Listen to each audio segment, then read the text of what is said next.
Monaghan TV. Today we are joined by our number 33, Mike Will. Hi Mike. Hi, how you doing? I'm okay, how are you? Good, thanks. Good. For those who don't know, Mike is one of our goaltenders and has been with the clan for the last 3 seasons. How have you found your time so far with the clan? Yeah, it's been fantastic. Obviously, it's been a great 2.5 years so far. Fans have been growing every year. It's been a good experience on and off the ice.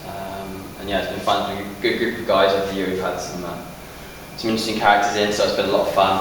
And yeah, it's been really enjoyable. I mean, you're one of our Brits and you're one of our goaltenders, and you've been here since the first season. You must have seen a lot of changes within the team and as well with the organisation. Do you think it's come a long way in its short 3 years so far? Yeah, well, exactly. Yeah, there's obviously been a lot of changes, and it's been good. The team's obviously been growing, and it's been good. It's been good. And we talk to the players a lot, you know, the guys that play in D, the guys that are forwards, about what they're anticipating during a game, of what they're thinking about. And it's nice sometimes to get the perspective of the goalie, because sometimes you guys get forgotten about. You're the guy at the back, but you're there game in, game out. Yeah. I mean, for you, how do you mentally prepare for a game? What goes through your head? Yeah, well, obviously it's a bit different because you're in there the whole 60 minutes, and you have to be focused the entire time. So you're just obviously going through some positive things. You're thinking about saves you're going to make, you're thinking about how you're going to be in position, you're thinking about your teammates when you make a save, how it's going to lift them. So you just want to basically battle through everything and just keep in a positive mindset that when you make a save, your teammates will be lifted, and then hopefully they'll get a goal for you, and then you can continue obviously the battle on the ice to win the games. And when you're in nets, I mean, are you thinking every game, okay, I'd like a shutout, or are you just thinking I'm going to make as many saves as I can? And well, obviously the ultimate goal, yeah, it would be a shutout, but it's just to make the next save and to battle through it and to get the win at the end is more important than the stats. But yeah, obviously a shutout is ideal, yeah. But you never say that word on game day. So. Yeah. And when you were growing up, like what age did you start ice hockey at? I started pretty old. I started when I was 15. Yeah. Which is real old compared to a lot of the guys. Obviously the Canadians all started as soon as they could walk, they could skate as well. It wasn't something that I was brought up with. I was brought up with football and rugby and athletics, and then went and started playing roller hockey in the street, and then before I knew it, I wanted to play ice hockey. I went to Gillingham, which is where I first started playing, and then went from there. So you started in Gillingham, and then did you play for any other British? Yeah, I also played in Slough, and then after when I was about 18, I looked to move to Canada to try and play juniors out there, and then so I played 2 years of juniors in Canada, and then I played 2 years of college in America, and that's when Bruce Richardson got hold of me and asked if I was staying in the UK, and I was thinking about staying over here, so I stayed over here obviously and moved to sunny Glasgow. So. And what do you think for young kids that are getting into it? I mean, do you think there are enough resources around for kids that are goaltenders in the UK? Well, no, not at all, because obviously there's a lack of equipment for starters. I mean, it's tough to get hold of the gear, and it's so expensive for families to afford, and so it's not obviously an easy position for someone to start off with. I was lucky my first set of gear was bought for me, and it was something that was, that obviously I was lucky to have, so that was good. Some teams, this team here is obviously they have the little peewees and they're out and they're skating, and there's some goalies there, and there's a little bit of gear. So, but yeah, it's tough to start off with. But. I mean, you mentioned the peewees. I know that you are quite into helping out with these guys. That you do in your spare time. You and some of the other Brits, you go along and you help out the kids on the ice. Yeah, I've been along to the peewee sessions, and in the summers I spend out in Canada coaching.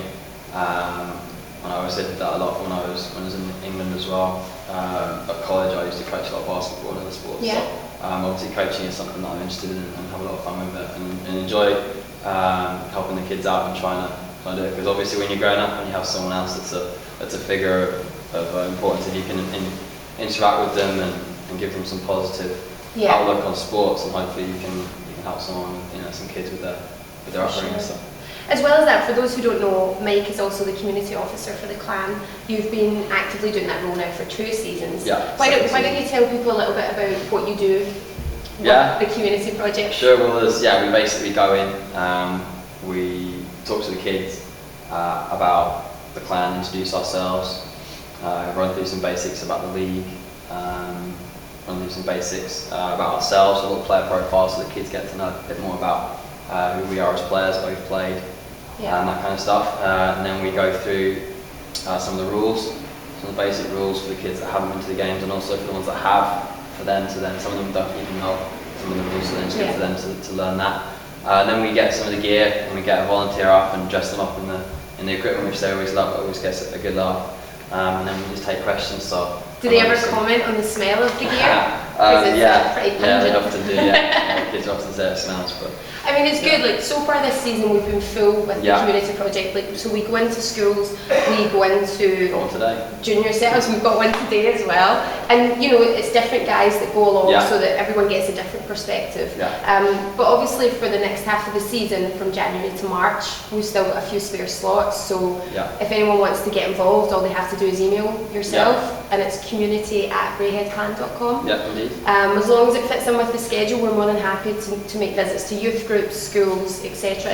And it's a really good way to get to know the guys, get to know the sport and the team, try on the gear as Mike says, and we also do the ticket offers as well. Yeah, tickets are also brought along for kids, free tickets, so that's good. It's something that Kirsty's organised and sorted out. And we also run ball hockey games as well for like scout groups and after school clubs, which is a bit different obviously. For the schools it's mainly a talk, but then obviously if it's after school it's a longer time.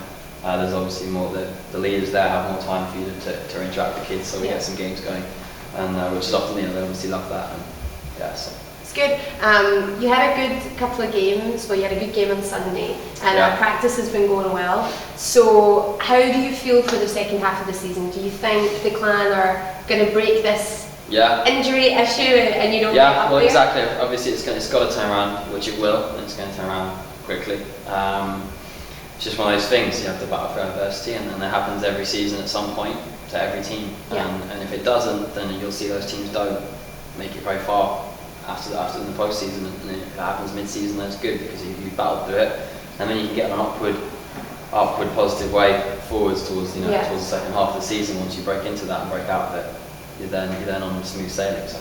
Do you think it's brought you guys closer together as well? Yeah, definitely, But I mean, it's one of those things that again, once everyone's back, it suddenly gives everyone a little more jump, a little more of a lift, and then you're good to go from there. So. Good. Well, thank you very much for joining us, Mike. We wish you the best of luck with your school visit today and also for the rest of the season. Cheers. Thanks, guys.